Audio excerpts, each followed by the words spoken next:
ఈ అంశానికి సంబంధించి పూర్తి డీటెయిల్స్ మా ప్రతినిధి శివ అందిస్తారు. అందుబాటులో ఉన్నారు మనకి లైవ్లో. శివ, భారత్ ప్రతీకార చర్య మొదలుపెట్టినట్టుగా తెలుస్తోంది. సో పాక్ ఈ దెబ్బకి ఎలాంటి సిచ్యువేషన్లో పడిందని చెప్పుకోవచ్చు?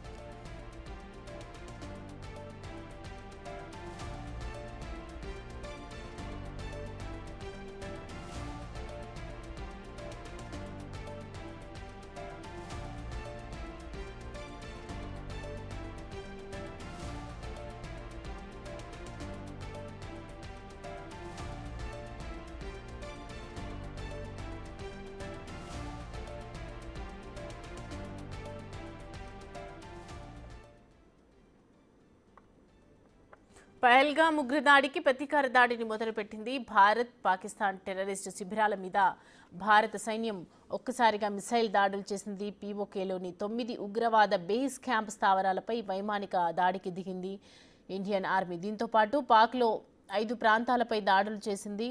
కోట్లీ, భవల్పూర్, ముజఫరాబాద్, బ్రహ్మోస్ క్షిపణులతో విరుచుకుపడింది. ఆపరేషన్ సింధూర్ పేరుతో ఈ మిసైల్ దాడులు చేసినట్లుగా తెలుస్తుంది భారత్. అయితే అర్ధరాత్రి 1:44 దాడి చేసింది. అధికారిక ప్రకటన విడుదల చేసింది దీనికి సంబంధించి. దీనికి సంబంధించి పూర్తి డీటెయిల్స్ మా ప్రతినిధి శివ అందుబాటులో ఉన్నారు లైవ్లో. శివ, చూస్తున్నాం కదా పాకిస్తాన్ మీద ఉగ్రదాడి ఎవరైతే ఉగ్రదాడి చేశారో పాకిస్తాన్ మీద చర్యలు తీసుకున్నట్లుగా కనిపిస్తోంది, ప్రతీకార చర్యలు. భారత్ దీంతో పాకిస్తాన్ సిచ్యువేషన్ ఏంటి, ప్రజెంట్ డీటెయిల్స్ ఏంటి?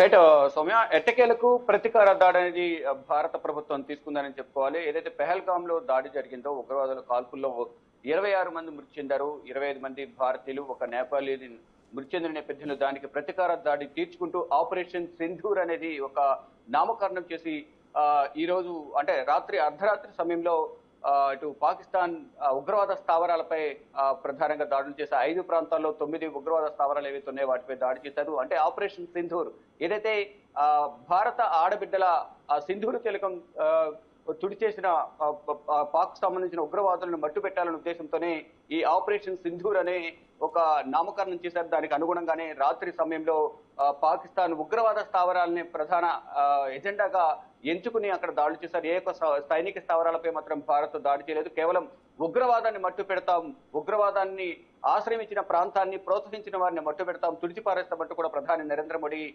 కీలక ప్రకటన చేశారు గతంలోని. దానికి అనుగుణంగానే అటు త్రివిధ దళాలు పనిచేశాయి.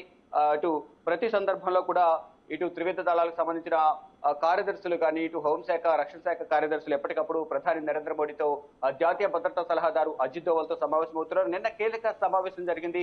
అజిత్ దోవల్తో ప్రధాని నరేంద్ర మోడీ 2 సార్లు సమావేశమయ్యారు. దీంట్లోనే పలు కీలక నిర్ణయాలు తీసుకున్నారు. ఒకవైపు ఎక్కడ కూడా ప్యానిక్ కావద్దు, ప్రజలందరూ కూడా అలర్ట్ గా ఉండాలి, అందరూ కూడా ఈ మాక్ డ్రిల్ లో పాల్గొనాలి, ఏ విధంగా ఒకవేళ వైమానిక దాడులు జరిగితే ఏ విధంగా ఉండాలి అనే దానిపై మాత్రం వరకు ఒక అవగాహన కల్పిస్తూ ఎవరు భయపడకుండా ఉండాలంటూ కూడా వరకు ఒక ధైర్యాన్ని కల్పించే ప్రయత్నం చేస్తూ అందరూ కూడా మాక్ డ్రిల్ మూడ్ లోకి తీసుకువెళ్లి అటు రాత్రి సమయంలో పాకిస్తాన్ పై అటాక్ చేసిన నేపథ్యంలో ఎవరు కూడా భయపడాల్సిన అవసరం లేదన్న సంకేతాన్ని భారత ప్రభుత్వం భారతదేశ పౌరులకు పంపించిందని ప్రధానంగా చెప్పుకోవాలి. 9 ఉగ్రవాద బేస్ క్యాంపుల పైన 5 ప్రాంతాల్లో అంటే పీఓకే ప్రాంతంలోనూ, ఇటు పాకిస్తాన్ కు సంబంధించిన ప్రాంతాల్లో ఎక్కడైతే ఉగ్రవాద స్థావరాలు ఉన్నాయో దానిపై ముందుగానే నిఘా వర్గాలు ఇచ్చిన సమాచారం మేరకు ఈ దాడులు జరిగాయి. ఈ దాడిలో పలువురు పాకిస్తానీలు కూడా చనిపోయినట్టు కూడా తెలుస్తోంది. మరోవైపు ఏదైతే ప్రతి దాడులు కూడా పాకిస్తాన్ మొదలుపెట్టిన దాడిలో భాగంగా ఇటు ఇండియన్ కు సంబంధించిన సివిలియన్స్ కూడా 3 మృతి చెందినట్టుగా తెలిసింది జమ్మూ కాశ్మీర్ లో. అయితే ఏదైతే హిందూ దేవాలయాలపైన, అటు సిక్కు గ్రామాలపైన టార్గెట్ గా చేసుకుని ఇటు పాకిస్తాన్ కూడా వారు కూడా దాడులు చేస్తున్నట్లు కూడా తెలుస్తుంది. దానిలో భాగంగానే ఇటు జమ్మూ కాశ్మీర్ సంబంధించిన 3 సివిలియన్స్ సాధారణ ప్రజలు మృతి చెందినట్టు తెలుస్తుంది. ఇటు పాక్లోని 5 ప్రాంతాలపై దాడులను ప్రారంభించింది భారత్. అంటే ప్రతీకార దాడితో అందరూ కూడా ఎంతో ఆనందం వ్యక్తం చేస్తున్నారు. అంటే ఎవరైతే 26 మంది మృతులు ఉన్నారో వారికి నిజమైన నివాళులు అర్పించినట్లుగా కూడా అందరూ ఇప్పుడు భావిస్తున్నారు. భారత్ తీసుకున్న నిర్ణయం పట్ల ప్రపంచ వ్యాప్తంగా మిత్ర దేశాల వైపు అందరూ హర్షం వ్యక్తం చేస్తున్నారు. దేశవ్యాప్తంగా భారతదేశంలో కూడా అందరూ కూడా ప్రశంసలు కురిపిస్తున్నారు. ఇటు భారత త్రివిధ దళాలపైన, ఆర్మీ పైన, మరోవైపు ఇటు మొత్తం ఇటు కేంద్ర ప్రభుత్వంపై కూడా ప్రశంసలు కురిపిస్తున్న పరిస్థితి కనిపిస్తోంది. మరోవైపు ఏదైతే అంటే కొన్ని కఠిన నిర్ణయాలు తీసుకుంటూనే ఇటు పాకిస్తాన్ కు ఇబ్బందులు గురి చేస్తూ, మరోవైపు ప్రజలను భయభ్రాంతులకు గురి కాకుండా ప్యానిక్ కాకుండా ఉండే విధంగా కూడా అందరినీ కూడా ఇటు మాక్ డ్రిల్ మూడ్లోకి తీసుకువెళ్ళి అటాక్ చేయడం పట్ల కూడా అందరూ కూడా ఎంతో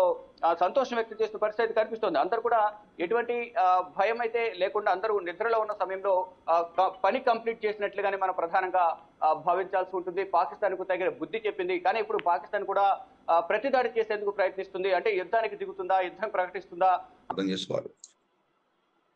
రైట్ సార్, ఇక ఏదైతే పెహల్గామ్ లో దాడి జరిగిన తర్వాత భారత్ అనేక విధాలుగా కఠిన నిర్ణయాలు తీసుకుంది. ఇటు పాకిస్తాన్ ఆర్థిక మూలాలపై దెబ్బ కొట్టింది, దౌత్యపరంగా కానీ వాణిజ్యపరంగా. మరోవైపు విమాన రాకపోకలకు సంబంధించి కూడా పాకిస్తాన్ కు సంబంధించిన విమానాలు భారత గగనతలంలోకి రావద్దని కూడా ఆంక్షలు విధించింది. మరొక సింధు నదీ జలాలను కూడా ఒప్పందాన్ని విరమించుకుంది. అంటే ఈ ఎఫెక్ట్ అనేది ఏ విధంగా ఉండబోతుంది భవిష్యత్తులో? ఇప్పుడు రెండు అంశాలండి. ఒకటి టాక్టికల్ మెషర్స్ అంటారు, రెండు స్ట్రాటజిక్ మెషర్స్ అంటారు. టాక్టికల్ మెషర్స్ అంటే ఇప్పుడు ఏం చేయగలమో అవి చేస్తాం మనం. స్ట్రాటజిక్ మెషర్స్ అన్నవి రాబోయే 2-3 సంవత్సరాల నుంచి 10 సంవత్సరాలు 15 సంవత్సరాల దాకా ఏం దెబ్బ కొట్టాలో అది కూడా చేయబోతున్నాం మనం. కాబట్టి ఇప్పుడు తీసుకున్న మెషర్స్ అన్ని కూడా టాక్టికల్ మెషర్స్. ఇమ్మీడియట్ గా పాకిస్తాన్ నొప్పి వచ్చేటువంటి స్థితి మనం తీసుకొచ్చాం.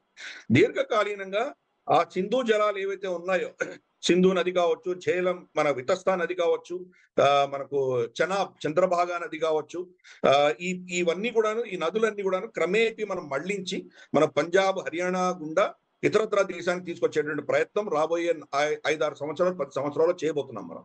కాబట్టి పాకిస్తాన్ తోటి యుద్ధం అన్నది ఏదో ఈ రోజు 2 స్ట్రైకులు చేయంగానే 4 రోజుల్లో అయిపోయేటువంటి విషయం కాదు. ఇది కొన్ని సంవత్సరాలు వాళ్ళతో పోరాటం చేయాలి. ఇన్ఫాక్ట్ పాకిస్తాన్ అన్నటువంటి ఆలోచన మీద మనం దాడి చేయాలి. కాబట్టి ఇప్పట్లో అయిపోయేటువంటిది కాదు. 2 సర్జికల్ స్ట్రైక్ చేయగానే బాలాకోట్లో సర్జికల్ స్ట్రైక్ చేసినంత మాత్రాన వాడేమైనా ఆపారా? మళ్ళీ వచ్చారు కదా. ఊడి సర్జికల్ స్ట్రైక్ చేసినంత మాత్రం ఆగారా? ఆగలేదు కదా. కాబట్టి పాకిస్తాన్ అన్నటువంటి కాన్సెప్ట్ మీద దెబ్బ కొట్టేటువంటి ప్రయత్నం మనం చేస్తాము. కాబట్టి ఇది ఈ రోజు ఆగేటువంటి యుద్ధం కాదు. ఇది ఏదో 2 బాంబులు వేసి 9 ప్రాంతాల్లో వేసినటువంటి బాంబుల వల్ల ఏదో మనం చాలా అచీవ్ చేసాం అనుకోవడం చాలా తప్పు. మనం దీర్ఘకాలీనంగా వాళ్ళని కొట్టబోతున్నాం. మనము ఎన్నో అంశాల్లో కొట్టబోతున్నాం. మనము వాళ్ళని కంప్లీట్ గా నిస్తేజం చేసి, నిర్వీర్యం చేసి, శక్తిహీనులను చేసేటువంటి ప్రయత్నం మనం చేస్తున్నాం. మనము చాలా విధాలుగా వాళ్ళని మనం టార్గెట్ చేయబోతున్నాం, దిగ్బంధనం చేయబోతున్నాం. మనము గతంలో ఏదో ఒక దాడి చేసి వచ్చేసి మనం ఊరుకున్నాం, అలా కాదు. ఈసారి మొత్తం హోల్ దేశం అంతా కూడా వాళ్ళని ఇప్పుడు ఎదుర్కొనేటువంటి పరిస్థితి, అన్ని యాంగిల్స్ కూడా వాళ్ళని టార్గెట్ చేస్తాం. కాబట్టి ఇది ఈ రోజు అయిపోయేటువంటి పరిస్థితి కాదు. ఒకవేళ యుద్ధము, ఈ కాల్పులు ఇవి ఆగిపోయిన తర్వాత కూడా పాకిస్తాన్కి నొప్పి కలిగించే దిశగా మనం స్టెప్స్ తీసుకుంటున్నాము. చాలా పెద్ద పెద్ద ప్రాజెక్ట్స్ రాబోతున్నాయి జమ్మూ కాశ్మీర్ లో, ఇతరత్ర ప్రాంతాల్లో కూడా వాళ్ళకు ఇటువంటి దెబ్బలు తగిలే దిశగా మనం చూస్తున్నాము. అంతేకాదు మనకు కాబుల్ నదిని కూడా ఆఫ్ఘనిస్తాన్ సైడ్ ఆపేటువంటి ప్రయత్నం మనం చేస్తున్నాం. మనం ఆల్రెడీ మన ఆఫీసర్ వెళ్ళి మాట్లాడొచ్చారు అక్కడ. భారతదేశం నుంచి వచ్చే నీళ్లే కాదు, ఆఫ్ఘనిస్తాన్ నుంచి వస్తున్న నీళ్లను కూడా ఆపేసేటువంటి ప్రయత్నం మనం చేయబోతున్నాం. కాబట్టి వాళ్ళకి ఎక్కడ కూడా నిష్కృతి లేకుండా చాలా దీర్ఘకాలీనంగా మనం టార్గెట్ చేయబోతున్నాం. సార్, మీరు చెప్పినట్లుగా 2000 సంవత్సరంలో బిల్ క్లింటన్ వచ్చే సమయంలో అప్పుడు సిక్కులను టార్గెట్ చేసుకుని అక్కడ దాడులు జరిగాయి. తర్వాత 2019లో ఆర్మీ వాహనాలను, ఆర్మీ సైనికులను టార్గెట్ చేసుకుని పుల్వామాలో దాడి జరిగింది. ఆ 2 సంబంధించి ప్రతీకార దాడి తీసుకున్నారు. ఇప్పుడు కూడా పుల్వామా తర్వాత పెహల్గాం దాడికి సంబంధించి కూడా ఇప్పుడు ప్రతీకార దాడి తీసుకుంది భారత్. అంటే ఈ మూడింటిని ఏ విధంగా చూడాలంటారు? ప్రతీకార దాడి అనేది కంపల్సరీ ఉందంటారా? ప్రభుత్వం చెప్పట్లేదు, మీరంటున్నారు. వాళ్ళని మేము న్యాయం ఇచ్చే దిశగా, వాళ్ళని శిక్షించే దిశగా మేము ఈ స్టెప్స్ తీసుకుంటున్నామని చెప్తున్నారు. కాబట్టి ఇది ప్రతీకార దాడులు అనడం చాలా తప్పిది. మనం ఎవరు ఈ చర్యలు చేస్తున్నారో వాళ్ళని శిక్షించే దిశగా మనం టార్గెట్ చేస్తున్నాం. ఈవెన్ పెహల్గామ్ లో జరిగినప్పుడు, పుల్వామాలో జరిగినటువంటి దాడికి కూడా బాలాకోట్ లో ఈ యొక్క పుల్వామాని ఎవరైతే ప్రేరేపించి దాన్ని ట్రైనింగ్ ఇచ్చి ఇక్కడ పంపించి ఈ మొత్తం చర్యకి కారకులు ఎవరున్నారో వాళ్ళని కూడా బాలాకోట్ లో ఉన్నటువంటి ట్రైనింగ్ క్యాంప్ ని టార్గెట్ చేశాం మనం. కాబట్టి ఇదేదో మన ప్రతీకార చర్య కాదు. మనం చేస్తున్నదంతా కూడాను ఎవరు ఈ దోషులో వాళ్ళని శిక్షించే దిశగా మనం ప్రయత్నం చేస్తున్నాం. కాబట్టి భారతదేశం అన్నది ఇంతవరకు కూడాను చాలా రెస్ట్రైన్డ్ గా, చాలా సంయమనం పాటిస్తూ మనం చర్యలు మనం చేస్తున్నాం. రాబోయే రోజుల్లో ఆ సంయమనం ఉంటుందా లేదా అని చెప్పడం చాలా కష్టము. గతంలో మనం ఊరి సర్జికల్ స్ట్రైక్స్ మాత్రమే చేసాము. తర్వాత బాలాకోట్లో వెళ్ళి కొట్టొచ్చాము. రెండో దాంట్లో ఇంటర్నేషనల్ బార్డర్ దారి కొట్టొచ్చాము. ఈ రోజు 9 ప్రాంతాల్లో దాడులు చేసాం మనం. ఇలా మనం కూడా ఎస్కలేట్ చేసుకుంటూ వెళ్తాం.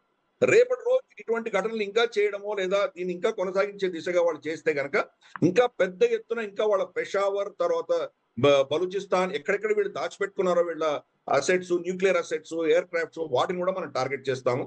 కాబట్టి ఇప్పుడు మనం చేసిన దాడికి ప్రతి దాడి పాకిస్తాన్ ఏ యాంగిల్లో చేస్తుందో దాని ఆధారంగా నెక్స్ట్ స్టెప్ మనం ఎలా చేయాలని అప్పుడు నిర్ణయిస్తాం మనం. రైట్ సార్, ఇక పాకిస్తాన్ ఏదైతే టర్కీ కానీ, చైనా, అలాగే ఇరాక్, ఇరాన్ కి సంబంధించి మద్దతు కూడగడుతోంది. ఇటు భారత్ మాత్రం సింగిల్ గా వెళ్తుంది. కానీ ఇటు రష్యా అధ్యక్షుడు పుతిన్ మాత్రం ప్రధాని నరేంద్ర మోడీకి ఫోన్ చేసి అన్ని విధాలా మీకు సహాయ సహకారాలు అందిస్తామని చెప్పడం, ఇది ఏ విధంగా చూడాలంటారు? దౌత్యపరంగా భారతదేశం చేయాల్సింది చేస్తున్నాం మనము. అన్ఫార్చునేట్ గా దానికంటే 2 రోజుల ముందర సర్గే లావ్రోవ్ వాళ్ళ foreign minister, Russian foreign minister మన జయశంకర్ గారితో మాట్లాడినప్పుడు యుద్ధం మానేయండి, డిఎస్కలేట్ చేయండి, అంతవరకు తీసుకెళ్ళకండి అని మనకు వాళ్ళు ఈవెన్ రష్యా నుంచి కూడా మనకు ఒక విధమైనటువంటి నీతి సూత్రాలు వాళ్ళు ఇచ్చారు వాళ్ళు.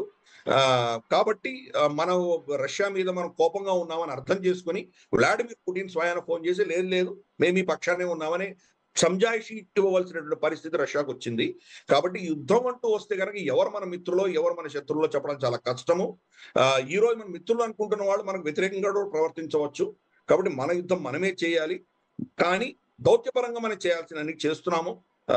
గల్ఫ్ దేశాలు కావచ్చు, లేదా మనకు అమెరికా, వెస్టర్న్ దేశాలు కావచ్చు, రష్యా కావచ్చు, వీళ్ళందరితోటి మనం చర్చిస్తున్నాము. మనం ఏం